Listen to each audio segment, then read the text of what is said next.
Bonjour et bienvenue sur ma chaîne, Lola Delph. Aujourd'hui j'accueille Orion. Donc pour te présenter un petit peu Orion, quels sont tes prénoms, pronoms et accords et comment tu te situes sur ces questions-là? Bonjour, du coup je m'appelle Orion. C'est mon chosen name. Ce ne sont pas mes parents qui l'ont choisi pour moi.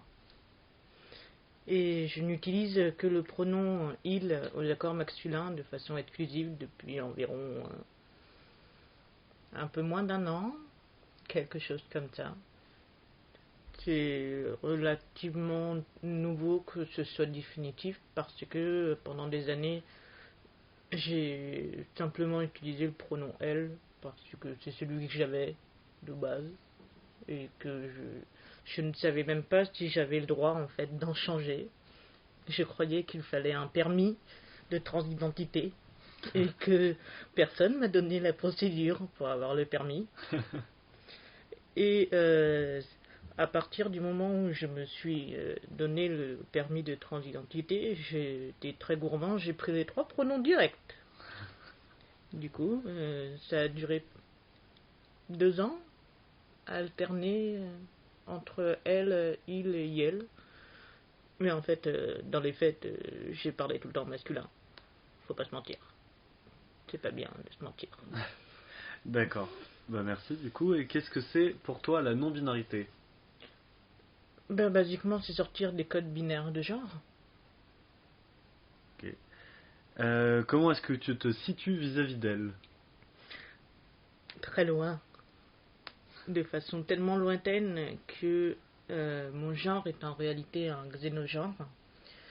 Donc, pour expliquer un peu ce que c'est le xénogenre, c'est une façon un peu plus métaphorique et imagée de concevoir un genre. Cela signifie que le genre sera perçu par des concepts, par des animaux, par des saisons, par des couleurs. Je pense notamment aux personnes synesthètes qui ont tendance à ressentir leur genre par des couleurs, par aussi des sensations de peau. Ça peut être une peau rugueuse, ça peut être une peau douce, etc. Et mon xénogenre à moi, c'est une constellation. En fait, je me suis composé mon genre de plusieurs étoiles qui sont à chaque étoile un code lié à un genre ou pas. Et exemple typique, j'aime les robes, donc il y a une étoile si j'aime les robes. J'aime les cheveux courts, donc j'ai une étoile cheveux courts. J'aime la delphité, j'ai une étoile, j'aime la delphité. Et en fait, ce sont des codes que je comprends plus ou moins, avec ma façon totalement fuckée de comprendre, comme étant des codes de genre. Et étant donné que j'ai des codes autant issus d'une binarité féminine que d'une binarité masculine que de je ne sais pas, parce qu'il y a un genre je ne sais pas. Et je trouve qu'il t'appelle très justement de cette façon-là, parce que je ne sais pas si ça correspond à quelque chose en particulier ou pas, et ça m'intéresse pas spécialement de le savoir. Donc voilà, c'est une étoile. Et du coup, toute cette constellation-là, eh ben, c'est moi, dans toute ma complexité et mon incompréhension de la chose. Néanmoins, de façon politique, je me présente de façon plutôt graduée. C'est-à-dire que à des personnes qui ne sont pas particulièrement au fait de la transidentité, je vais dire que je suis un homme trans. Ça simplifie les choses. Quand il s'agit de militantisme pur et dur, je dis que je suis un mec trans non binaire, parce que peu importe les efforts que je mettrai dans ma présentation, etc., je ne serai jamais un homme aux yeux de quiconque. Et j'aime appuyer ma non-binarité dans le fait d'être un homme trans. Et dans mon cercle intime, je suis une constellation vibrante et ronronnante. D'accord. Est-ce que tu peux nous expliquer un petit peu plus ce que tu entendais par synesthésie tout à l'heure? En fait, la synesthésie, je ne suis absolument pas concernée par la synesthésie, mais j'ai des adelphes qui le sont. Les personnes synesthètes, en fait, ont la capacité de percevoir ce que nous, on perçoit par l'ouïe, par des concepts abstraits. Les synesthètes les perçoivent par des couleurs. Il y a un exemple qui est très connu, c'est qu'il y a des personnes qui sont capables de retenir toutes les décimales de pi, parce qu'en fait, elles retiennent les numéros, les chiffres de décimales de pi, comme étant des couleurs. Et elles sont capables de réciter un nombre incalculable de décimales de pi grâce à justement cette synesthésie. En fait, c'est tout simplement d'accoler des couleurs à ce qu'on n'aurait pas fait. Par exemple, elles voient des odeurs en couleur. D'accord. Pour en revenir un petit peu au xénogenre et à la constellation, est-ce que tu t'es toujours identifié de cette façon-là ou est-ce que tu es passé par d'autres identités? Alors, oui, je suis passée par... je me dis non-binaire parce que je ne comprends rien. Je suis passée par un petit mot que j'ai trouvé au hasard et que j'aimais bien. C'était quoi genre? Donc QUOI genre. Donc c'était le terme qui signifiait en gros je ne sais pas quel genre c'est. Et j'aimais beaucoup ce petit mot parce qu'il y avait quoi dedans et j'étais en mode what. Et ensuite j'ai un peu voulu, pas forcément grâce à mon ressenti, mais un peu par colère, je pense, parce que je n'y comprenais rien. J'ai voulu être à genre. J'ai voulu créer en fait un vide total dans mon genre. Et à un moment donné, j'ai réfléchi et je me suis dit qu'en tant que personne queer, on construit souvent nos identités dans la colère, dans la tristesse, dans le besoin de se cacher, dans le besoin de tout arracher pour avoir le droit de ne plus se cacher. Et mon xénogenre est né de mon désir de me décrire de façon plus positive et de vouloir ressortir de la joie, en fait, de qui je suis. Pas juste être une petite chose honteuse qui essaye de se dévoiler avec une fierté créée de toutes pièces. Non, je voulais vraiment avoir une vraie fierté d'être moi et c'est ce qui est ressorti, une constellation en fait. D'accord. C'est super intéressant de prendre, d'essayer de comprendre son genre en positif et pas en négatif du coup. Mais ouais. Bon après, il y a toute fierté à avoir, à se construire par la colère. Hein. Il n'y a pas de souci à ça. Mais je vois. Évidemment qu'il n'y a aucun problème avec ça, c'est juste que moi ça ne m'allait pas. Ça ne m'allait pas parce que j'ai toujours de la colère. Je suis dans une situation qui fait que, oui, évidemment, je suis en permanence en colère. Et je suppose que ça le sera toute ma vie, car toute ma vie, je participerai à ces combats pour que d'autres n'aient pas à être en colère aussi. Mais être en colère me fatigue, surtout quand ça touche à quelque chose qui est tellement intime que je préférerais que ça ait la sensation d'une pétale de rose que de ces épines, en fait. Ok, je vois. Dis-moi, est-ce que tu lis ton identité non binaire à d'autres identités? À plein de choses. Vas-y, je te laisse commencer du coup. Je suis guyanais, et même si je ne l'ai pas particulièrement connu de façon très proche, mon père est algérien, donc je suis créole, guyanais et algérien. J'ai grandi en Guyane toute ma vie, et j'étais déjà une meuf hyper chelou. J'ai jamais trop fonctionné comme les autres meufs. Déjà, probablement parce qu'en tant que meuf métisse, on ne me traitait pas spécialement comme les meufs chinoises ou les meufs blanches ou les meufs amérindiennes, etc. Et je savais qu'il y avait quelque chose qui déconnait. Et puis de toute façon, j'étais aussi une meuf chelou et isolée du fait de ma surdité. Parce que je suis malentendant à 50%, donc j'entends mes mal, ce qui explique probablement pourquoi je parle aussi mal aussi. Désolé d'avance. Et ça se lie aussi au fait que j'étais, et que je le suis toujours, autiste, et que ça m'attirait des non-amitiés. Je le lis à tellement de choses que finalement, je me demande si c'est dissociable. Si on peut faire autrement que de prendre tout ça en compte pour créer ce nous.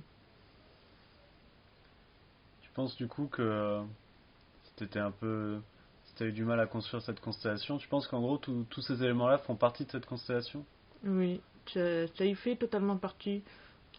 Parce que, comme je disais, ma constellation, elle est composée de choses que je considérais de la binarité féminine et de la binarité masculine, et de ce je ne sais quoi.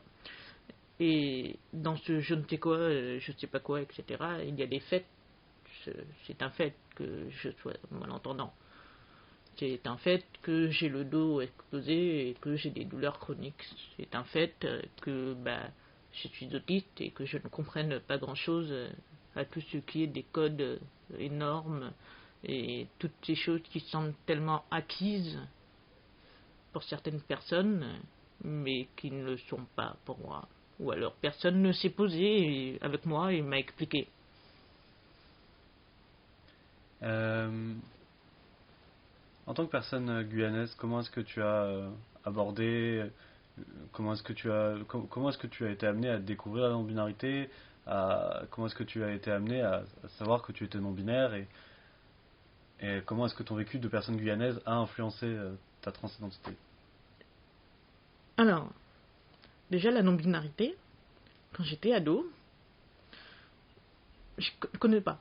C'est inconnu au bataillon, jamais entendu parler. Par contre, j'ai grandi avec ces meufs trans, parce qu'il y a énormément de meufs trans qui fuient le Brésil pour venir en Guyane, et j'ai connu ces meufs dans mon quartier, et je savais que c'était des meufs trans, et je savais qu'elles existaient, c'était mes copines, et comme je disais tout à l'heure, je ne me sentais pas le permis de transidentité parce que il y avait, par exemple, Flora était partie à pied dans la forêt entre Belém pour arriver.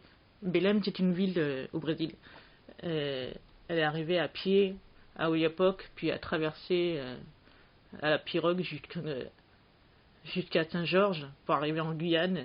Et elle était un peu à se dire que la Guyane c'était la terre promise parce qu'elle n'allait pas se faire tuer ici. Bon, comment lui dire qu'on n'était pas spécialement la terre promise non plus, mais bref, dans tous les cas, en fait, il y avait son vécu qui était extrêmement dur et moi j'étais juste là.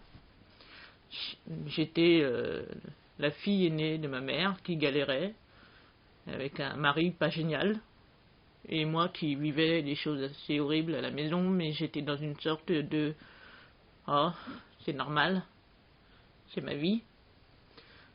Et du coup, en fait, il y avait cette femme-là qui m'impressionnait tellement elle était forte, et puis il y avait moi, ce petit gloubi-goubla qui existait là.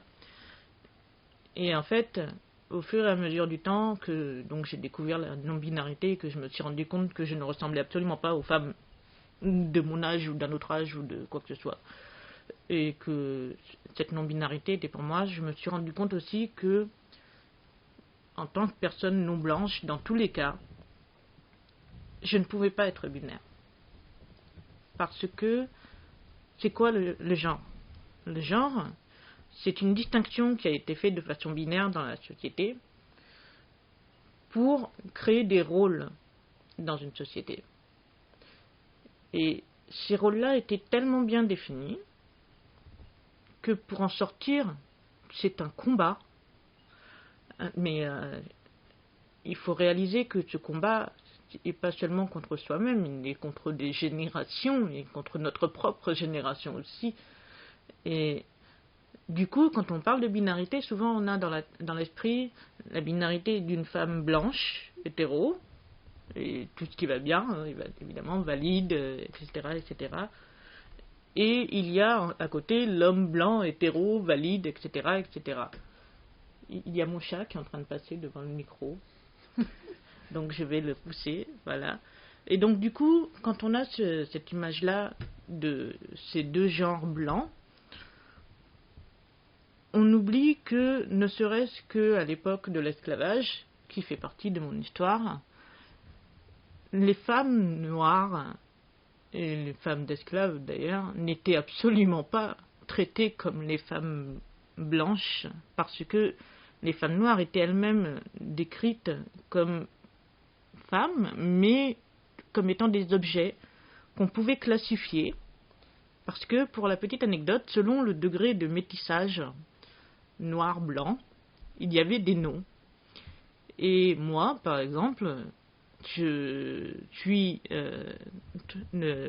3/4 de noir et 1/4 de blanc, ce qui donne un carteron, enfin un carteron, du coup. Il y a la chabine, et quand il y a un autre mélange, comme par exemple personnes noires et personnes chinoises, parce qu'il y avait une énorme immigration chinoise à l'époque, c'était des bata chinois. Enfin, nous étions classifiés selon notre mélange et aussi notre gueule, littéralement notre gueule. C'est que je dis ce mot-là de façon tout à fait consciente, que ça nous déshumanisait. Et du coup, on se rend vite compte que rien qu'entre personnes blanches et personnes noires, il n'y a pas la même binarité. Et même juste chez les personnes blanches, un homme cis gay n'est absolument pas vu de la même façon qu'un homme hétéro. Et à partir de là, j'en suis à me demander est-ce que la binarité existe réellement. Elle existe, pour moi ce qui est sûr c'est qu'elle existe en tant que système et en tant que oui, absolument. Position de pouvoir, mais oui, est-ce que... Mais au-delà de ces contradictions elles-mêmes... Elle est remplie de contradictions, ça c'est sûr. Enfin, tout le patriarcat et tout le système de sexisme et de genre est rempli de contradictions. Donc oui, là on est... C'est ça. On est bien. Et du coup, à partir du moment où je me suis rendu compte de ça, que j'ai commencé à m'intéresser réellement tant à mon histoire, je veux dire à mes ancêtres, que un petit peu à la sociologie dans le cadre du militantisme, etc., je me suis rendu compte que c'était juste même pas questionnable, j'étais non-binaire, et c'est tout, en fait. Est-ce que tu veux un peu nous parler de ton rapport avec le monde du travail ? Qu'est-ce que tu fais pour bosser Alors, actuellement, pendant cette interview, nous sommes à notre 2e année de Covid. Et je ne travaille pas depuis un petit moment, d'abord parce que j'ai traversé une période de dépression post-rupture toxique et qu'il fallait bien que je me relève du lit et mentalement pour pouvoir songer à bosser. Et le hasard a voulu que je me sois relevé au moment où le Covid nous a filé des masques à tous et qu'en tant que personne sourde, aller lire sur des lèvres quand il y a un masque. Personnellement, je n'ai pas piqué les yeux rayon X de Superman. Si vous avez la recette, appelez-moi. Du coup, je suis diplômée dans tout ce qui est information-communication et plus spécifiquement les bibliothèques, les archives, etc. Donc, je cherche du travail tout en ne cherchant pas spécialement parce que, pour être honnête, je ne pourrais même pas travailler dans l'état actuel des choses. Donc je suis ce qu'on appelle une personne précaire, mais ce n'est pas lié à ma transidentité parce que je n'ai pas fait de transition médicale ou sociale pour l'instant. Ce n'est pas marqué sur ma tronche que je suis un mec trans. Donc la seule violence, entre guillemets, transphobe que je peux avoir, c'est lié au fait que je sois sur le net complètement out et que des personnes n'aiment pas que je sois out.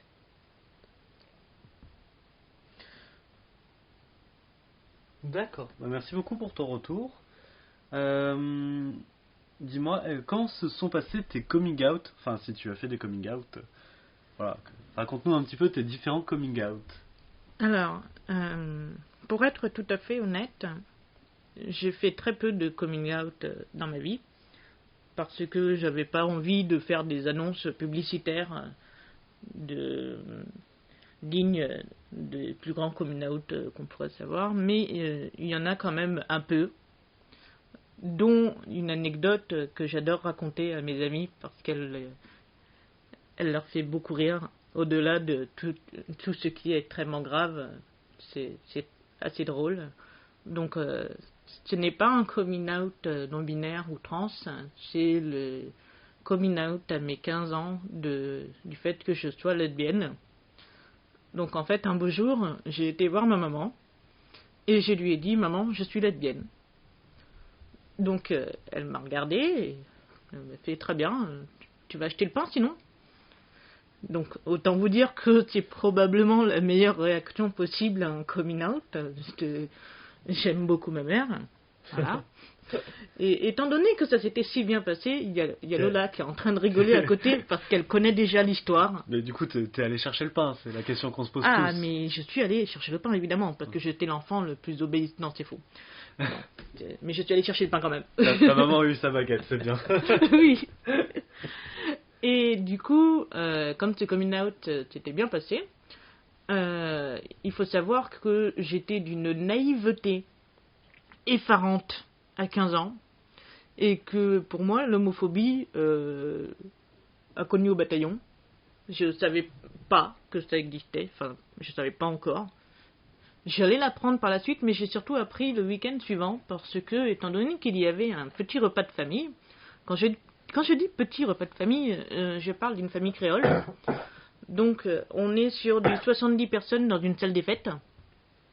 Petite famille. Et il y avait plusieurs tables. J'ai compté donc faire mon coming out tout d'abord à ma cousine. C'était le genre de cousine qu'on ne voit qu'au repas de famille et à qui on parle pour passer le temps parce qu'on est à la même table. Mais sinon, on n'avait pas spécialement d'atome crochu. Donc, ce jour-là, à ma cousine, nous étions en train de discuter et à un moment donné, de la même façon que j'allais dire que j'achetais le pain, je lui ai dit « je suis lesbienne » et j'ai continué ma phrase jusqu'à ce que je me rende compte que ma cousine pointait du doigt vers moi avec un air absolument horrifié. On aurait dit qu'elle voyait le diable en personne et moi j'ai regardé derrière moi, je me suis dit il y allait avoir qui comme diable, qu'est-ce qui se passe, quoi? Sauf que il y avait personne derrière moi, donc en fait peut-être que c'était moi le diable. Et du coup je lui ai dit mais quoi, qu'est-ce qui se passe, et elle me pointait du doigt avec son doigt qui tremblotait comme ça et elle me parlait et moi je comprenais rien. Essaye de former des mots, cousine, je sais pas, fais quelque chose.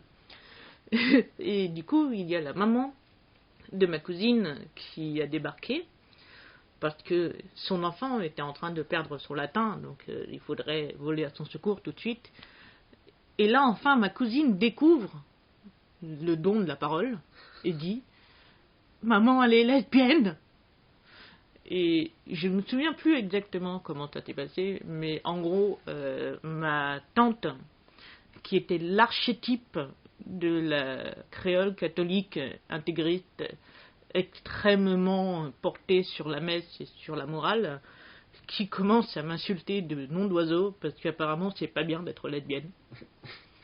Alors que moi, tout ce que je voulais, c'était faire des bisous à des jolies filles. Et acheter du pain. Et acheter du pain, évidemment. Toujours le pain. L'identité lesbienne s'est réduite à aller chercher une baguette. Oui, mais tout à fait. Surtout que, bon, j'étais tellement timide à l'époque que j'allais pas leur offrir grand-chose, sinon du pain. Ouais. Et donc, je commence à paniquer un petit peu, parce que ma tante est en train de mal me parler. C'était probablement la première fois de ma vie qu'elle me parlait mal, d'ailleurs. Voire me parlait tout court, peut-être, je sais pas. Donc, à un moment donné, il y a ma mère qui a débarqué, parce que ça a commencé à s'énerver un petit peu dans notre coin, et avec toute sa finesse légendaire, ma mère a sorti sa grande voix et a fait « Quoi, qu'est-ce qu'il y a ?» C'est globalement ma mère. Et entre ma mère et ma tante, une dispute se déclare, en fait, pour mon droit à brouter des minous. C'est littéralement ce qui se passe, je suis désolée. On se dispute pour savoir si j'ai le droit de mettre ma bouche quelque part ou pas. Ouais. C'est terrible, hein. Et donc, il y a ça. Moi, je me cache très courageusement derrière ma mère. Il y a toute la famille qui commence à se disputer pour ou contre l'homosexualité. Et puis, il y a des gens qui restent au milieu à regarder le match de ping-pong en buvant le petit punch. J'aurais bien aimé boire le petit punch, moi aussi. Ouais. Et donc, ta famille se forme en 3 camps. d'un côté ceux qui sont pour l'homosexualité, parce qu'il faut la prouver, Bien sûr. ceux qui sont contre, voilà, moi, Parce que c'est pas bien. voilà, c'est contre l'homosexualité, enfin, je veux dire, voilà, je suis contre le fait qu'il y ait des montagnes. Enfin, genre, être contre le fait que les choses existent, c'est toujours assez compliqué, mais être pour aussi, d'un autre côté, genre... Ah, mais c'est très encourageant Ouais. que des gens soient pour, mais j'avoue que c'était un peu étrange de voir des gens être pour, parce que je n'aimerais pas que ces gens-là soient dans ma chambre quand je fais mon homosexualité, quoi. Restez loin, s'il vous plaît. Mais bon, c'était gentil. Ouais. C'est gentil. Et le Mais- troisième camp, donc de ceux qui sont en train de tranquillement regarder tout ce bazar assis avec leur ponche et d'admirer. D'accord. Et du coup, à ce moment-là, qu'est-ce qui se passe? Et donc, en fait, ce qui se passe, c'est que ma tante, évidemment, argumente. D'ailleurs, je ne sais pas quels arguments elle avait, parce que moi, j'ai rien compris. Je suis sourde déjà de base. Donc, en plus, si tu te mets à parler hyper vite, ça va pas le faire. Donc, elle doit probablement dire le truc de trop. Quoi, je ne sais pas. Mais ma mère, elle sait, parce qu'elle a mis une patate à ma tante. Elle a mis une telle patate que ma tati est tombée par terre. Et du coup, c'est terrible, parce que je voyais ma mère qui était fumante de rage, ma tati qui était par terre, tout le monde qui a fermé sa bouche d'un coup, parce que on venait quand même de mettre une patate à la tati, là, hein, c'est vraiment ce qui s'est passé. Et moi, j'ai pété un câble. J'en pouvais plus de ce qui était en train de se passer. Du coup, j'ai crié que ça faisait 30 ans que tonton Alex, il tenait la main à son copain, qu'il se faisait des bisous, et que personne ne leur disait jamais rien. C'est pas juste, quand même, on est bien d'accord, on est d'accord. Ouais. Oui, tonton Alex, notre meilleur soutien. Ben en fait, le truc, c'est que ma tante a répondu, comment ça, tu parles du colloque de tonton Alex? Oui, j'ai bien dit colloque. Des fois que vous vous posez la question, ma tati pensait que mon tonton Alex et la moitié, l'amour de sa vie, la personne avec qui il est depuis très, très longtemps, était son coloc. Je ne sais pas vous, mais personnellement, je n'amène pas à tous les repas de famille, sans exception, mon coloc en lui tenant la main et en lui faisant des bisous sur la bouche. C'est pas très courant pour moi non plus, j'avoue, mais bon. Si c'est votre cas, n'hésitez pas à m'envoyer un message, comme ça je fermerai ma grande bouche. Donc, du coup, mon tonton Alex, qui était justement du côté des gens pour mon homosexualité, salut tonton Alex, merci beaucoup, on te remerciera, je suis aussi pour ton homosexualité. Et donc, tonton Alex, qui regarde tout le monde d'un air absolument ahuri et qui fait, mais quoi, vous aviez pas remarqué? Alors que ça faisait genre depuis les années 90 que c'était ouvertement des pédales, Ouais, ouais. en fait. Enfin, même moi, je l'ai vu. Pourtant, je vois rien. Et du coup, donc merci déjà à tonton Alex. Et du coup, ton niveau coming out, est-ce que tu en as fait, est-ce que tu as dû en faire lié à ta transidentité? Alors, j'en ai fait juste un, mais ce n'était pas tellement un coming out, c'est juste que ça faisait déjà des mois que j'ai parlé à ma mère au masculin et qu'elle avait jamais calé. Et que je lui ai dit, écoute maman, je suis trans, je vais faire probablement 2-3 trucs sur moi qui feront que tu pourras probablement pas manquer l'information, donc autant que je te le dise tout de suite. Oui, parce que je pense que si je passe d'un bonnet DE à un torse plat, ça va finir par se voir. Surtout que je change mes papiers dès que j'ai le courage, pour m'appeler définitivement Orion, et là aussi ça va se voir un peu. On est d'accord. Donc j'ai fini par le lui annoncer. Après, ma mère est malade depuis extrêmement longtemps déjà. Ça fait, je vais avoir 28 ans cette année. Ça fait presque 15 ans qu'elle est malade. Elle a un cancer qui guérit, puis qui guérit pas, et puis qui guérit, puis qui guérit pas. Puis des maladies orphelines, parce que autant épicer un peu un cancer, tu vois. Sinon c'est pas drôle. Donc autant vous dire que si ma mère est encore en vie et plutôt en bonne forme aujourd'hui, bah en vrai elle est pas tellement en pleine forme parce elle gobe quand même énormément de médicaments et juste le fait de se battre chaque jour, ça lui demande une énergie folle. Et du coup, ça a été très dur pour elle, non pas mon annonce de transidentité, parce que je pense que quelque part, elle s'en fout. Son soutien a toujours été inconditionnel, Mais c'est juste que elle m'appelle toujours ma fille, elle m'appelle toujours par mon dead name, et quand c'est elle, ça ne me fait pas mal parce que je sais qu'à côté, il y a des actes concrets de soutien, et en fait, je m'en fous. Je m'en fous parce que si elle fait ça, c'est parce qu'elle elle n'a pas la capacité intellectuelle de vraiment changer tout ce qui a été vrai pour elle pendant plus de 20 ans.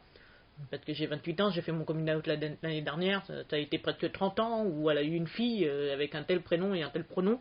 Je peux comprendre, et j'accepte exceptionnellement pour elle qu'elle me genre au féminin. Mais uniquement parce qu'elle elle s'est octroyé ce droit-là en étant une mère au top. Et en donnant une patate à Tati. La meilleure patate. Voilà. Non, c'est le droit obtenu grâce au pain, moi je pense. Voilà. C'est la baguette de pain. Très important le pain. Comment du coup, donc du coup tu nous as déjà un peu répondu, mais hormis ta mère, comment est-ce que tu gères avec ta famille? Alors, je vis à 8000 km de ma famille, de ma mère et de mes sœurs. Donc, du coup, on s'appelle de temps en temps et c'est ma transidentité vient parfois sur le tapis, mais pas tant que ça, en fait. On vit notre vie de famille qui n'a pas changé grand-chose. Par contre, mon père, c'est une autre paire de manches, parce que lui, il habite à 700 km. Mais ça reste la personne qui m'a éclaté la gueule contre un lavabo quand il a appris que j'aimais les femmes. Autant vous dire que je pense que je ne lui dirai jamais que, que je suis trans, et j'ai même prévu le mensonge parfait pour le moment où ma mammecte sera faite. Je suis désolée pour toutes les personnes qui ont eu un cancer et une mammectomie liée à ce cancer, mais je vais dire à mon père que j'ai eu un cancer. Je préfère ça que lui dire la vérité. Voilà. J'en suis à ce stade-là de terreur. Je ne sais pas si c'est une bonne chose. Non, clairement pas. Enfin, une bonne chose que je décide de mentir. Parce que, tu sais, le cancer, c'est quelque chose avec lequel je vis depuis toujours. Parce que ma mère, là, je connais la maladie par cœur. Une partie de ma famille a été décimée par le cancer. Et du coup, utiliser ça comme excuse, entre guillemets, pour ma mamec, j'ai des scrupules, mais je me dis qu'au moins j'aurai la paix. Et franchement, vu ce que je rame au quotidien, je vais m'octroyer ce droit-là. Vu les violences que tu te prends de manière générale, je pense que tu peux. Ouais. Honnêtement, fais ce qu'il faut pour prendre soin de toi, en fait. C'est ça. Si lui, si, si lui dire veut dire que tu prends de très grands risques, oui, bah trouve autre chose, oui. Ouais. Et ça se comprend. Donc du coup, ma mère, ça se passe bien. J'ai deux petites sœurs du côté de maman qui sont ok, rien de spécial à signaler. Et il y a mon père qui restera probablement dans l'ignorance toute sa vie, sauf si un jour ma mère lâche le morceau sans faire exprès, ce qui est possible. On verra à ce moment-là, on fera un épisode 2. Hein? Ouais. Comment, dis-moi, est-ce que tu veux nous parler un petit peu de tes façons de relationner amoureusement, sexuellement, romantiquement? Alors, alors, ce qui est déjà très évident, c'est en tant que personne trans, ça a des conséquences forcément sur mes relations amoureuses, amicales, etc., etc. Ce qui fait que je ne peux pas me permettre, pour ma sécurité, d'avoir des relations profondes, que ce soit platoniquement, sexuellement, amoureusement, peu importe, avec des hommes cis, parce que j'ai statistiquement... Est-ce que tu peux dire le mot pour moi? Statistiquement. Merci. Plus de chances de me faire prendre un pain dans la gueule par un homme cis. Bon, le sujet du pain qui revient apparemment encore. Mais toujours le pain. Ouais. On va finir par se faire une tartine après. Ouais, c'est ça. Donc les hommes cis, c'est globalement assez banni, même s'il en reste dans ma vie, étonnamment. Après, je suis anarchiste relationnel. C'est une façon de relationner qui peut s'apparenter au polyamour, c'est-à-dire que je ne mets pas de quota limite de relations amoureuses ou amicales, etc. en matière de quantité de personnes dans chaque catégorie.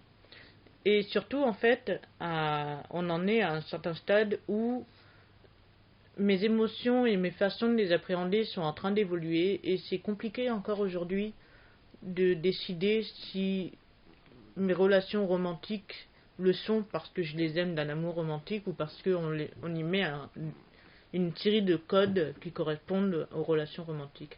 C'est encore très confus.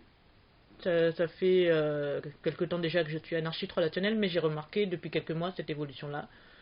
Et ça pourrait être aussi très intéressant pour une saison 2. Mais dans tous les cas, j'évolue surtout dans un cercle très queer, parce que, étant donné que je ne travaille pas, je ne me force pas à fréquenter des personnes hors cercle militant. C'est très reposant, mais du coup, j'ai très peur du retour de bâton de quand je vais travailler et du coup devoir me forcer un peu à sortir de cette zone de confort. Du coup, qu'est-ce qui aujourd'hui te faciliterait la vie, administrativement, relationnellement, et est-ce que tu as des revendications particulières à porter? Alors, énormément. En tant que personne trans, nous avons énormément de revendications qui peuvent passer effectivement les grands classiques, la facilitation des démarches pour le changement de prénom à l'état civil, pour tout ce qui est aussi la mention de... Ça s'appelle aujourd'hui sexe social, mais on aimerait bien que ça soit le genre, parce qu'on parle bien de genre et pas d'appareils génitaux. Certaines personnes militent pour la disparition de cette mention-là sur les papiers d'identité. Personnellement, je ne me suis pas encore positionnée définitivement. J'aime bien le modèle belge où il y a un X. Néanmoins, ce X permet aussi aux personnes transphobes de débusquer les personnes non binaires et du coup de mener à bien leur croisade transphobe. Du coup, je suis encore très en réflexion là-dessus. Du coup, je me focus énormément sur vraiment l'accès à l'information. L'accès à tout ce qui est comment faire en sorte d'avoir une transition médicale, sociale. Aider aussi les personnes qui souhaitent vraiment apprendre des codes genrés, les aider à accéder à ces codes genrés, leur donner des cours pour apprendre à se maquiller, à s'habiller, à performer la féminité ou la masculinité qui elles veulent performer. Il faut aussi un accès aux informations, notamment aux personnes qui vont faire une transition médicale, parce que ce n'est pas forcément connu par tous les risques et les effets de la testostérone ou de l'estrogène. On ne sait pas non plus comment ça se passe réellement les opérations pour tout ce qu'on appelle la top et bottom surgery. Ouais, la réassignation, oui. Ouais, j'arrivais plus à trouver le terme français qui est utilisé. Et du coup, il y a tellement de rétention d'informations que nos adeptes ne peuvent pas accéder à celle-ci et du coup ne parviennent pas à prendre des décisions de façon éclairée, des décisions qui soient vraiment liées à ce qu'elles souhaitent et non pas à ce que la société attend d'elles. Et c'est terrible parce qu'on attend d'une personne trans tellement de choses, on attend qu'elle fasse un parcours tellement prédéfini. Et il y a cette rétention d'informations et il y a surtout ces injonctions qui font que est-ce qu'on fait réellement ce qu'on veut ou est-ce qu'on fait ce que les autres attendent de nous? Et je me bats en fait pour que chacun fasse ce qu'il souhaite et ce dont il a besoin, dans des conditions qui sont les plus favorables possibles pour que ça se fasse sereinement. Après, évidemment, j'ai des revendications qui sont liées aussi à tout ce qui est dans l'actualité, la PMA pour tous. Parce que, par exemple, là, tout de suite maintenant, les femmes célibataires sont exclues, il me semble. Il y a les femmes trans aussi qui ne peuvent pas participer de la même façon qu'elles peuvent le faire, par exemple, en Belgique. Ce qui fait que maintenant, pour avoir des enfants, il faut payer. Ce que je trouve particulièrement honteux. C'est tout un tas de revendications afin que, non pas on ait plus de droits que les personnes cis, ou peu importe, mais pour qu'on ait des droits vraiment égaux, pour que nous puissions vivre en sécurité, en pleine santé, dans le genre que nous voulons, de la façon que nous voulons, en sécurité en somme. Parfait. Alors, vraiment parfait. Enfin, merci beaucoup. Du coup, moi, je voudrais juste revenir quelques instants, plutôt pour donner mon avis là, pour le coup, mais sur la mention X sur les papiers d'identité et pourquoi moi, à titre personnel, je suis vraiment pour l'abolition des mentions de genre sur l'état civil. Déjà parce que ça n'a aucune utilité d'être écrit sur un papier, ça n'a pas d'utilité. Mais surtout, le fait de mettre une troisième mention plutôt que de ne rien mettre, bon, je préférais ça, je préférais une mention X que rien du tout, enfin que l'état actuel des choses, je veux dire. Euh, je préférais une mention X que de devoir choisir entre M et F personnellement, mais la mention X nous met extrêmement en danger. Si on voit nos papiers, on n'a aucun moyen de performer un cispassing, de performer une identité cis euh, qui temporairement, dans un moment donné, nous permettrait d'éviter d'être en danger. Et ça ferait qu'on n'aurait aucun moyen de se protéger dans ce genre de cas. Ça ferait que si on veut aller s'inscrire à des endroits, dans des lieux, dans des clubs, peu importe, en fait, ça nous mettrait en danger à plein de moments. Et du coup, c'est vraiment une chose que je souhaite éviter, autant de la forme que j'ai pas envie d'être un troisième genre, que du fond, le problème que ça va nous poser, et voilà, c'est juste le retour que je souhaitais faire là-dessus, pas le plus clair du monde, mais voilà, juste, je préviens sur ça. De toute façon, la communauté est elle-même extrêmement divisée sur cette question. C'est pour ça que j'évite actuellement de me positionner, puisque je sais pas. Je sais pas, parce que d'un côté, il y a il y a un vrai sentiment d'empouvoirment pour ces femmes et ces hommes trans qui arrivent à avoir leur changement de sexe social, je mets des guillemets. Et je me souviens encore aujourd'hui des joies des personnes qui ont pu avoir leur petit H et leur petit F. Et je me dis, est-ce que j'ai vraiment envie de leur enlever ça? Et d'un autre côté, je suis totalement d'accord sur le fait que, hors dossier médical strictement réservé au personnel médical, quel est l'intérêt en fait de cette mention dans des papiers d'identité? Et même, alors là, justement, ça tombe bien qu'on en parle, mais sur les dossiers médicaux, le genre n'a rien à faire. Sur certains dossiers médicaux, ce qui est important, c'est la sexuation que tu as. Mhm. Comment tes hormones, tes appareils génitaux, tes organes reproducteurs en tout genre peuvent influer tout simplement. C'est donc t'as bien ta sexuation, donc point de vue chromosomique, hormonal et organique, Mhm. nos organes, voilà. C'est donc ça qui importe. Donc c'est une C'est sexuation ça. et c'est pas le genre. C'est même sur des papiers médicaux en fait ça n'a pas de raison d'être. Et même dans beaucoup de cas, c'est plutôt ton poids qui importe pour savoir quelle dose de médicaments tu dois prendre. Voilà, c'est des choses. Enfin, le genre ne rentre pas forcément en compte. Enfin, ne rentre pas en compte dans la médecine.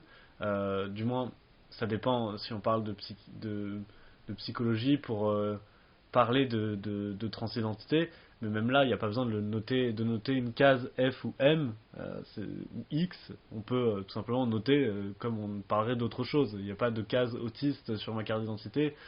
Je suis pas moins autiste. Voilà. Bon, c'est... Bref, du coup, euh, quel est ton rapport un peu quel est ton rapport au militantisme? Alors, déjà, le militantisme est un non-choix parce que à partir du moment où j'avais ma vie à défendre, il a bien fallu que je me lance, en fait. Je parle vraiment de mon cas tout particulier parce que je n'ai pas toujours été militant. J'ai commencé à être une sorte de militant un peu liked à 18 ans quand je suis arrivé en France. Militant light. Oui, Ok. c'est-à-dire que je participais à des manifestations sans vraiment comprendre à quoi je participais. Genre, je savais que c'était pour les droits des jeunes, je savais que c'était pour améliorer la fac. Donc je me suis dit, eh, améliorer la fac, c'est cool. Allez, go, je vais militer. Tu vois ce que je veux dire? C'était vraiment, j'étais une sorte de soutien conditionnel. Et parfois, quand on demandait de l'aide pour participer à à des soupes populaires, etc. Quand il y avait besoin de bras, j'étais là. Mais j'étais cette personne militante laïque qui donnait de son temps en espérant changer les choses, mais sans avoir de pensée politique construite. C'est ça en fait que j'essayais d'exprimer en tant que militant laïque. Depuis quelques années, je me suis construit une base plus politique, extrême gauche. Je préfère le dire tout de suite parce que vous ne voyez pas mes beaux cheveux bleus, mais je corresponds tout à fait au cliché JW cheveux bleus qui écrit une écriture inclusive. Allez, on a perdu 3 auditeurs. Oh, quel dommage. Ah non, je m'en plains pas. Mais en fait, le militantisme, c'est rien qu'exister est du militantisme. Je rencontre des personnes dans la vie de tous les jours, et en existant en tant que personne trans qui parle au masculin, j'existe, et du coup je leur apprends des choses, je suppose, de la même façon que ces personnes m'apprennent des choses sur d'autres sujets. Mais le militantisme, c'est aussi un combat pour avoir le droit de ne pas crever la bouche ouverte, parce que je suis concerné par énormément de choses. Je suis concerné par le validisme en tant que personne sourde et doté de quelques petits handicaps physiques divers et variés, comme un genou qui a été un peu blessé et par une scoliose qui fait bobo. Allô maman, bobo, comment tu m'as fait, je suis tout cassé. Si t'appelles ta maman, fais gaffe, hein, tu sais ce qu'elle va faire. Oh, m'en parle pas. T'en vas chercher du pain encore. Comme d'habitude. Bon. Triste affaire. Et du coup, oui, je suis donc une personne handicapée, je suis une personne trans, je suis une personne même transpédéguine, parce que même si je suis un homme trans, oui, je suis toujours Gwyn. Allez, on a perdu 4 auditeurs de plus. Ah mon dieu, mais tu veux dire que en une seule personne peut exister plusieurs identités? Eh ben, c'est tout simplement le fait d'être une personne plurielle et complète. Nous ne sommes pas des personnes en une dimension, ni en deux, nous sommes tout un tas de dimensions. Je suis une personne qui aime manger des crêpes avec 3 kilos de sucre à l'intérieur. Je pense que ça me définit aussi bien que être la personne qui aime les femmes et être la personne qui n'aime pas particulièrement le cul, parce que je suis asexuelle. Et plus précisément demisexuel, ce qui signifie que je ne ressens d'attirance physique que pour des personnes avec qui j'ai pu établir un lien émotionnel quel qu'il soit, donc un lien qui peut être amical ou romantique, et encore, l'attirance physique n'est pas systématique, je ne suis pas attirée par tout le monde, heureusement, parce que c'est plutôt fatigant. Et en fait, je trouve que les identités ne sont pas uniquement notre genre ou notre sexualité, ou ça peut être énormément de choses. Si tu penses que le fait de manger des crêpes avec 3 kilos de sucre comme moi te définit particulièrement bien en tant que personne, fais-le. Bon, après, ce n'est même pas du troll, c'est mais pas du tout une. Après, tu feras pas des revendications politiques avec. C'est ça. Quand on est bien parle d'accord. Souvent, derrière le mot identité, on entend identité politique, et c'est vrai qu'on a tendance à oublier de bien préciser ça, mais oui. Mais en fait, ce qui est très important dans tout ce qui est des identités LGBTQIA+, donc lesbienne, gay, bi, trans, queer, intersexe et aromantique asexuel, et le plus inclut tout un tas de choses. J'aime imaginer que ça inclut les personnes grosses, que ça inclut les personnes neuroatypiques, psychoatypiques, etc. Donc je ne sais pas quelle interprétation en font les autres, mais moi c'est celle que je fais. Et ces identités-là ont des portées politiques parce que, à la base, ce sont des insultes. Ce sont des insultes qui ont servi à faire de nous, personnes LGBTQIA+, des sous-hommes. Je dis hommes comme le voudrait l'Académie française, qui pourrait tout aussi bien disparaître, s'il vous plaît. Si vous m'entendez, disparaissez. On est d'accord. Et Bonne revendication politique, ça. très honnêtement, oui, puisqu'on en parle, l'Académie française n'étant tenue par aucune personne linguiste, mais qu'elle s'octroie tout de même s'octroie, oui, tout de même le droit de traduire coming out, de faire son coming out par faire son jour de courage. Quoi? Oui, Mais c'est terrible. ils ont fait ça. Mais en fait, c'est une expression qui existe, mot par mot, elle se traduit en français de la même façon. Mais oui, mais à l'Académie française, vous pouvez aller vérifier sur le site officiel de l'Académie française. Je vous autorise à aller donner un clic parce que très honnêtement, c'est très drôle. Ils traduisent réellement sortir du placard en anglais par faire son jour de courage.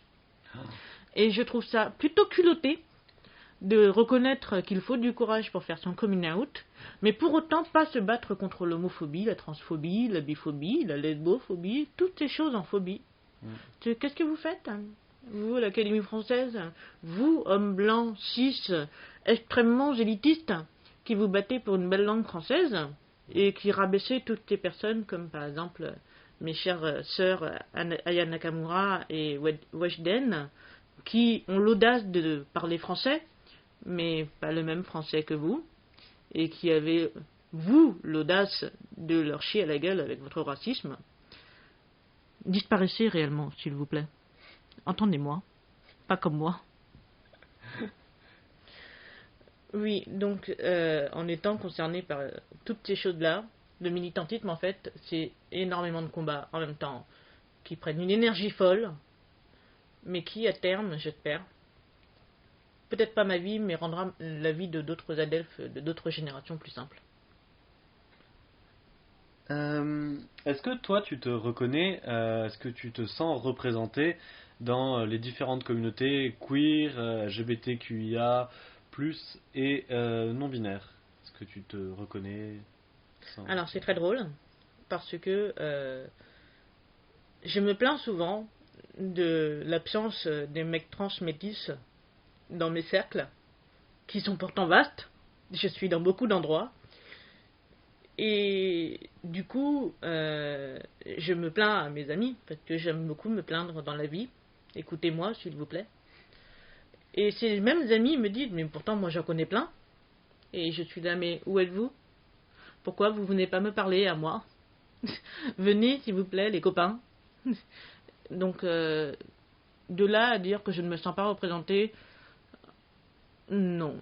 Je ne suis pas spécialement représentée. C'est mon sentiment personnel. Mais je m'en fiche parce que finalement, j'ai énormément d'adelphes qui sont de tout un tas de genres, de styles, d'orientations possibles et imaginables. Et je préfère célébrer cette diversité et célébrer ce qui existe plutôt que de chercher quelqu'un d'exactement comme moi. Parce que je me dis que finalement, ça se trouve, je l'aimerais même pas. Ce sera pas mon pote. Alors que j'ai plein d'adelphes pas comme moi qui sont mes potes. Donc voilà.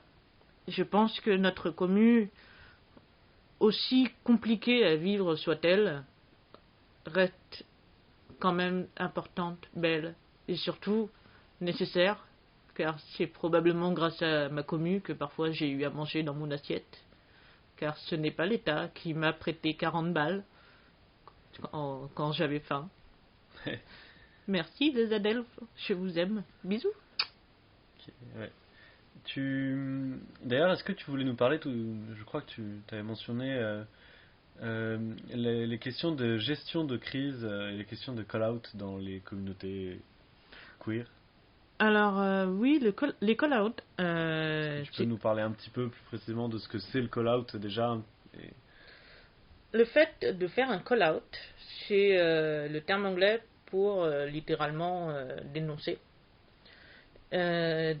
Le call-out, du coup, dans nos communes, c'est par exemple une certaine personne au gouvernement qui a fait des choses pas bien. Et ben, on va dire publiquement que cette personne a fait des choses pas bien. Toute ressemblance avec un personnage existant étant totalement fortuite. Non, c'est vrai que personne ici oserait dénoncer qu'il y a des violeurs, à l'État. Non, voyons. On n'oserait pas. On n'oserait pas. Et donc, du coup, c'est ça un call-out. Le call-out, c'est tout simplement dire que telle personne bien définie a fait telle connerie. Et quand je dis connerie, je reste très euphémiste, évidemment. C'est pour éviter de dire des termes trigger sur telle personne. Anonyme ou pas, la personne qui dénonce. Et du coup, le call-out a pour objectif de retirer du pouvoir à une personne dominante. Et on l'observe aujourd'hui que le call-out de Polanski, par exemple, n'a pas servi à grand-chose. Parce que personnellement, j'ai vu plus de gens défendre Polanski et j'ai surtout vu Polanski toujours sur son piédestal. Mais par contre, je vois énormément de gens pleurer sur le fait que Polanski a été call-out et que ça aurait pu détruire sa vie. Mais ça ne l'a pas fait. Ou alors... Oui, donc le call-out est un outil militant pour dénoncer les personnes dominantes, mais là, en l'occurrence, de toute façon, on voit bien que le call-out envers les personnes dominantes est souvent... souvent ne fonctionne pas. Hein. Des fois, si, ça arrive. C'est un outil, donc il n'est pas parfait. Et il reste à utiliser, à en prendre conscience de dans quelles limites, dans quelles mesures l'utiliser. Mais là, ce que je veux dire, c'était plutôt intra-communautaire. Au sein des communes queer, est-ce que tu peux nous donner un petit peu ton point de vue sur les gestions de crise et sur comment est-ce que toi tu voudrais que ce soit géré? Alors, effectivement, quand le call-out est utilisé sur des personnes qui sont de notre communauté, c'est là que ça peut devenir extrêmement délicat. Parce que notre communauté est très petite. Ce qui fait que il est très compliqué d'éviter quelqu'un. Donc, quand la une de nos adelphes fait du mal à une autre adelphe, le call-out a pour objectif de protéger la victime. Et en tant que personne de gauche, on attend de nous et de nous-mêmes qu'on croit la victime avant tout. Là où dans la société en général, les victimes sont tournées en dérision. Donc le soutien va à la victime de façon quasi systématique. Il peut y avoir quelques exceptions, mais c'est quasi systématique. Mais le problème, c'est que la DELF qui a été call-outée, il y a encore mon chat, la DELF qui a été call-outée, c'est une personne queer qui souvent a besoin de la communauté pour survivre, tant en tant que soutien financier qu'en tant que soutien intellectuel, que soutien pour être hébergé, que soutien pour accéder à une transition, soutien pour avoir un cercle social, tout un tas de soutiens qui font que lorsqu'elle est call-outée, cette personne peut être en danger de mort. Et je pèse mes mots en disant danger de mort parce que les personnes LGBTQIA sont exposées à tellement de violence que la mort en fait partie. Donc, dans les cas de call-out public où il y a un soutien évident à la victime que je ne vais pas nier, parce qu'il faut soutenir une victime, les personnes qui sont call-out ont quand même besoin d'un certain soutien. Surtout lorsqu'on se rend compte que leur agression, parce que ce sont souvent des call-out pour agression, sont issus de réflexes obtenus par une incompréhension ou un mauvais apprentissage des codes relationnels, des codes sexuels, etc. Et que je ne crois pas en la répression. Je ne crois pas... En la justice punitive, c'est ça le terme que tu cherches. Voilà. Et du coup, j'ai déjà eu à gérer des call-outs qui ont été plus distraits. Notamment une personne qui a agressé par le chantage un de mes amis. C'était des personnes en relation, une courte relation qui s'est très très mal passée très vite. Et mon ami qui a été agressé donc par cette personne a fait un distrait call-out pour être mis à l'abri, pour ne pas avoir à partager les mêmes espaces que la personne qui l'a agressé. Mon chat m'a mordu. Pardon, ça m'a surpris. Donc, mon ami avait besoin d'être mise en sécurité loin de la personne qui l'a agressé, et la personne agressée avait besoin de soins psychologiques, un suivi psychologique, et surtout avait besoin d'un lien avec la communauté parce que c'était une femme trans qui avaient besoin d'informations pour la transition, qui avaient besoin d'un soutien logistique pour tout ce qui est logement, argent, etc., qui avaient besoin d'un lien social, parce que en tant que femme trans, tu n'as pas accès aux mêmes façons de socialiser que les personnes cis, tu ne peux pas y accéder de façon aussi sécurisée que les personnes cis. Du coup, ce qui s'est passé, c'est que on a séparé tous les espaces où était la victime et l'agresseuse. Enfin, l'agresseuse, du coup. Et à partir de là, j'ai veillé sur la personne qui a agressé. J'ai vérifié si cette personne voyait un psy, et c'est le cas. J'ai passé des heures à discuter avec pour essayer de lui expliquer du mieux que je pouvais les notions de consentement, de façon beaucoup plus approfondie qu'on ne le fait dans les maigres cours de relations sexuelles qui sont absolument catastrophiques. Est-ce qu'on peut parler des cours d'éducation sexuelle? Genre 2 secondes. J'ai 2 mots à dire, c'est catastrophique. Alors, si t'as 2 mots à dire, moi j'en ai aussi, hein. J'en ai vu des cours d'éducation sexuelle, j'en ai eu. On n'a pas parlé de moi une seule fois. Voilà. J'ai existé en tant que personne mince et en tant que personne blanche, puisque voilà, j'étais inclus dans la norme là, mais en tant que personne trans et en tant que personne non hétéro, on m'a jamais rien expliqué dans les cours d'éducation sexuelle qui ait pu me servir. Jamais, à aucun moment. Et du coup, ces cours d'éducation sexuelle qui sont centrés sur les personnes cis, hétéros, diadiques, etc., Diadiques, c'est donc les personnes qui ne sont pas intersexes, ce sont les personnes qui sont dans les normes de sexuation, donc voilà, qui ne subissent pas d'interphobie. Et donc, les cours d'éducation sexuelle étant centrés sur cette norme-là, on ne nous dit pas aussi que la norme est neurotypique, c'est-à-dire qu'elle n'a pas de différence neurologique comme nous, les personnes autistes, et donc peut très bien comprendre l'implicite, peut très bien se passer de consentement éclairé par des mots, peut très bien vivre apparemment, je dis apparemment parce que personnellement j'y crois très moyennement, vivre avec ces espèces de sous-entendus, sauf que du coup on n'apprend pas durant ces cours-là le consentement tel que nous on l'apprend dans le milieu queer. Alors pour le coup je suis pas d'accord. Je pense que même les neurotypiques sont desservis par cet implicite dans le consentement. Je pense juste que ça atteint beaucoup plus les personnes neuroatypiques, mais des C'est pour témoignages. Ça que j'ai dit apparemment. Voilà, ok. C'était un apparemment d'ironie, d'accord. Oui, pardon, je suis désolée. J'étais un peu perdu.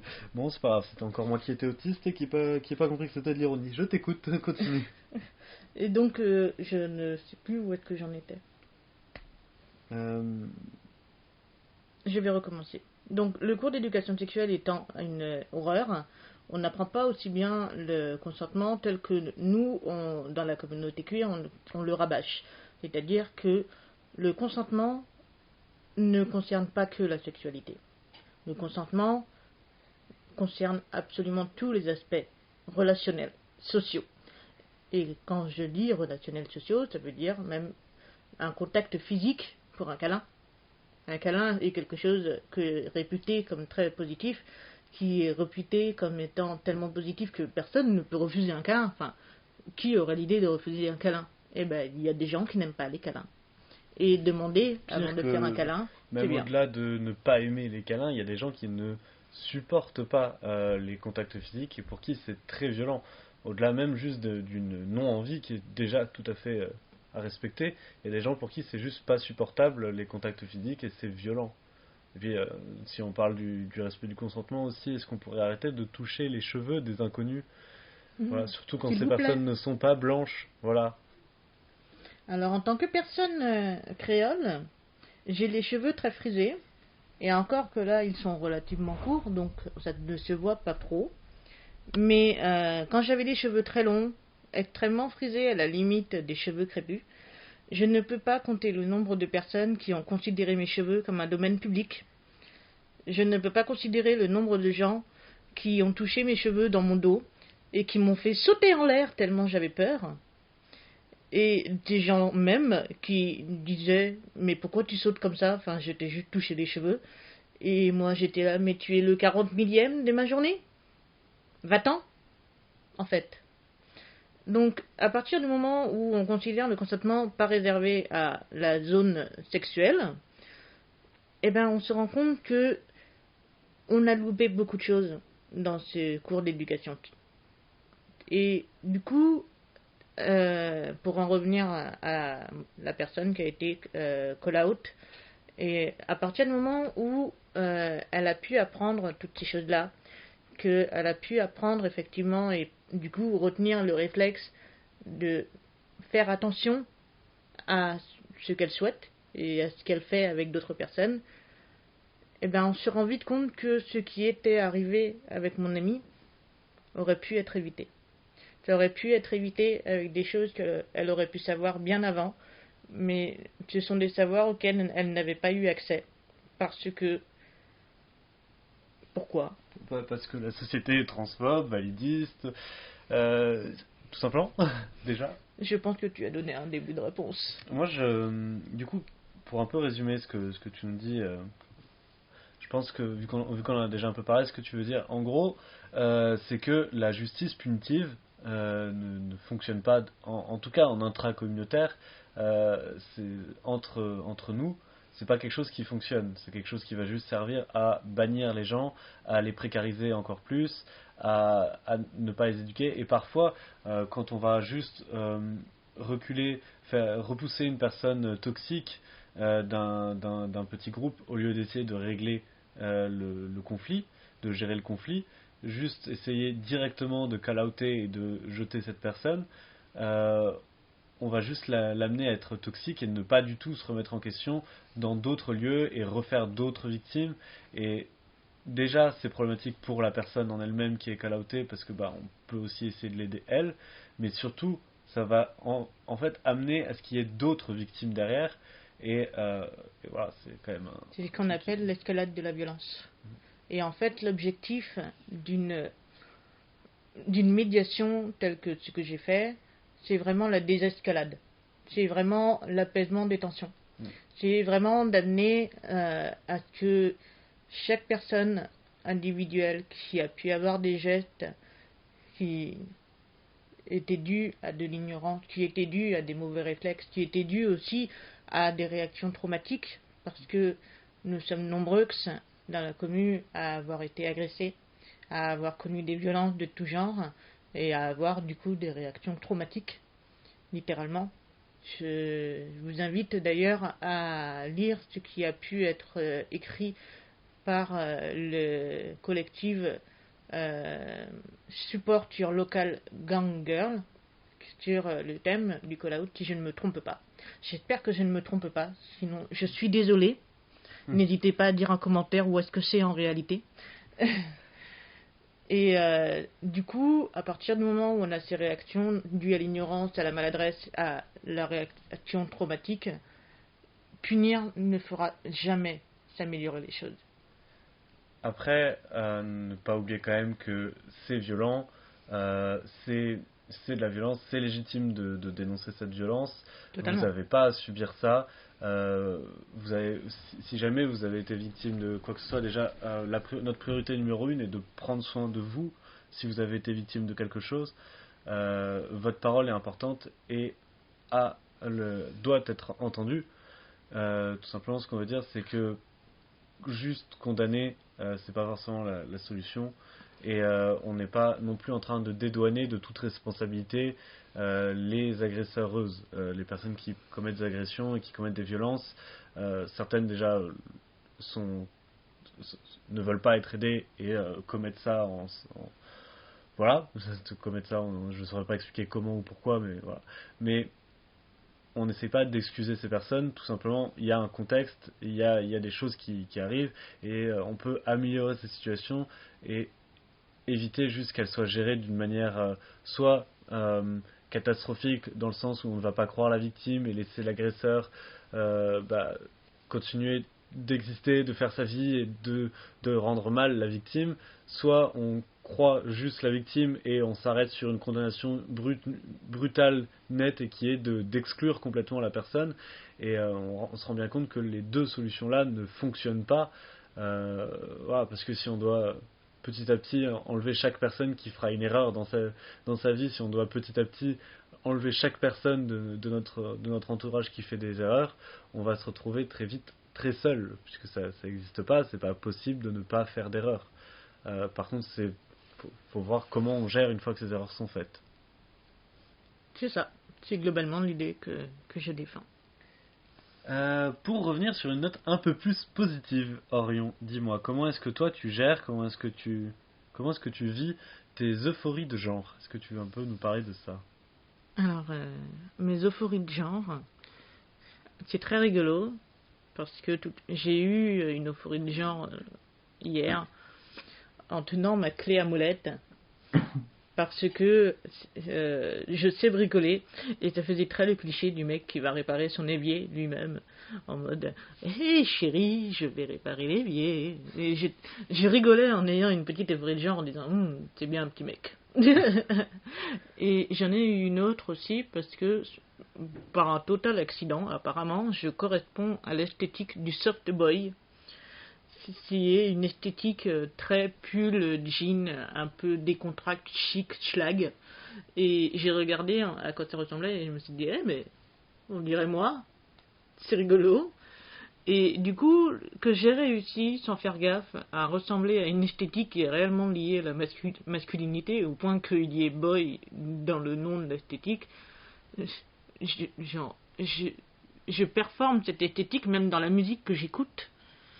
Et j'ai trouvé ça tellement fabuleux que j'ai flotté sur un petit nuage en mode oh ouais, c'est bien ça. Je flotte sur mon nuage de l'euphorie, ça fait plaisir. En plus, ça faisait longtemps que je n'en avais pas eu. Et ça fait du bien d'avoir ces euphories-là. Ça me valide moi-même dans ma propre identité, c'est sympa. Ben, fabuleux, merci beaucoup. Moi j'ai fini mes questions. Est-ce que tu aurais quelque chose à rajouter ou pas? Est-ce que quelque chose que tu aurais oublié de dire, de préciser? Alors je pense que j'ai dit énormément de choses et que cette interview se suffit à elle-même. Donc je vais me contenter d'un dernier mot qui est miaou. C'était ta conclusion du coup? Miaou. Bah merci beaucoup à vous d'avoir écouté jusqu'ici. Donc si vous avez aimé cette vidéo, n'hésitez pas à lâcher un pouce, partager la vidéo et à aider à un peu nous faire connaître. Voilà. Merci beaucoup à vous et bonne journée à la prochaine.